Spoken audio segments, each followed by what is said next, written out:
All right, let's get into one of the most famous stories out there, Jesus raising Lazarus from the dead. I'm willing to bet you've heard it. It's an incredible miracle. But what if I told you the miracle itself isn't actually the main point? What if the whole thing was staged to reveal something much, much bigger? See, here's the thing. This story isn't just about a man coming back to life. Think of it more like a carefully crafted play. It's a drama where Jesus uses this moment of absolute heartbreak and loss to define once and for all who he is. It's his answer to that age-old question we all have: what happens when it's all over? But before we get to that big, show-stopping answer, we have to deal with a part of the story that's honestly kind of uncomfortable. When Jesus gets word that his good friend Lazarus is on his deathbed, he doesn't drop everything and run. He waits. And that delay, that strange and painful pause, is the key to unlocking the whole thing. Yeah, so let's dig into this delay. It's completely intentional, and understanding why he waited is absolutely crucial. I mean, it feels wrong, right? Almost cold. But as we'll see, it serves a very specific and very powerful purpose. Okay, so just look at the timeline here. A messenger takes a day to get to Jesus. Then Jesus just chills for 2 more days. Then he takes a day to travel back. So by the time he finally shows up, Lazarus has been in the tomb for 4 days. Now, you have to understand the culture at the time. There was this belief that a person's spirit would kind of hover around the body for 3 days. But on day 4, that was it. Game over. Absolutely definitively dead. So Jesus didn't just show up late, he showed up when, by every possible measure, all hope was gone. So this agonizing wait, this intentional delay, it sets the stage for one of the most real and raw conversations in the entire Bible. When Jesus finally gets there, he's not met with quiet sadness. He walks right into a storm of grief and a very honest confrontation. I mean, can you just feel the weight of those words from Martha? This isn't her losing faith. It's the exact opposite. This is a powerful declaration of just how much faith she has in him, and it's all tangled up with this unbearable pain. She's basically saying, I know what you can do, and that's precisely why this hurts so much. And this is where we see the huge disconnect. Martha has solid, respectable faith. She believes in the resurrection, as a future event, something that will happen on the last day. It's a theological concept.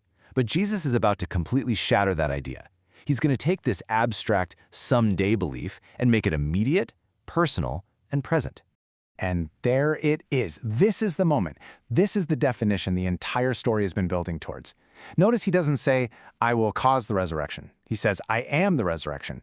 He's claiming that the power to defeat death isn't just a tool he uses, it's the very core of who he is.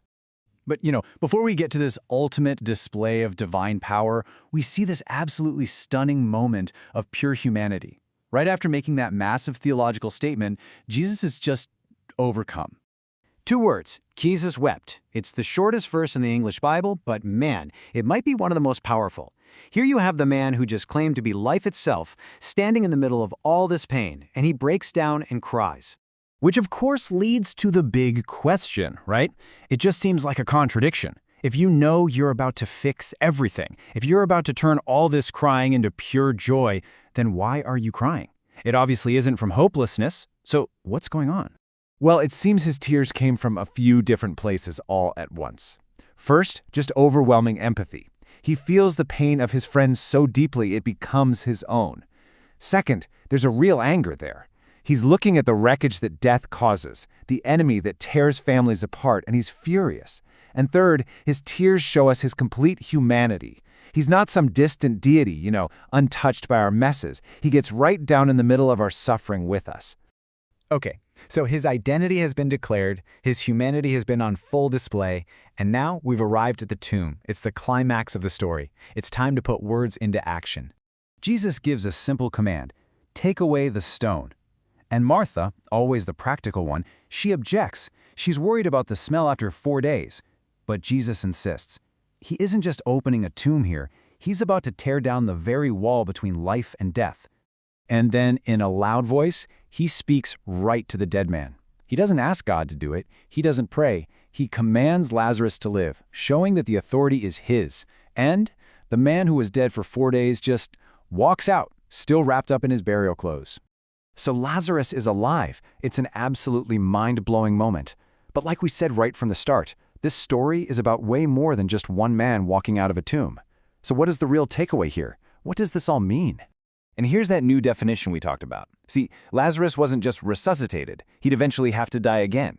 No, this event completely redefines what resurrection even is. It's no longer just some abstract hope for the far-off future. It's a present-tense reality. It's a power over death that you can access right now through the person who is the source of it all. So, when you boil it all down, this incredible sign had three main jobs. First, it showed God's glory in a way nobody could argue with. Second, it was proof positive that Jesus had power over our ultimate enemy, death itself. And maybe most importantly for us, it was a call to shift our faith from a passive, wait-and-see kind of thing to an active, present trust in a person who holds the keys to life right here, right now. And that really brings us to the final challenge the story leaves us with. It cuts through all the theology and asks a really direct, personal question. Is our hope in a future event, a doctrine we believe about the end times? Or is our hope in a present person, someone who claims to be the resurrection and the life, not just 2,000 years ago, but for you and for me today?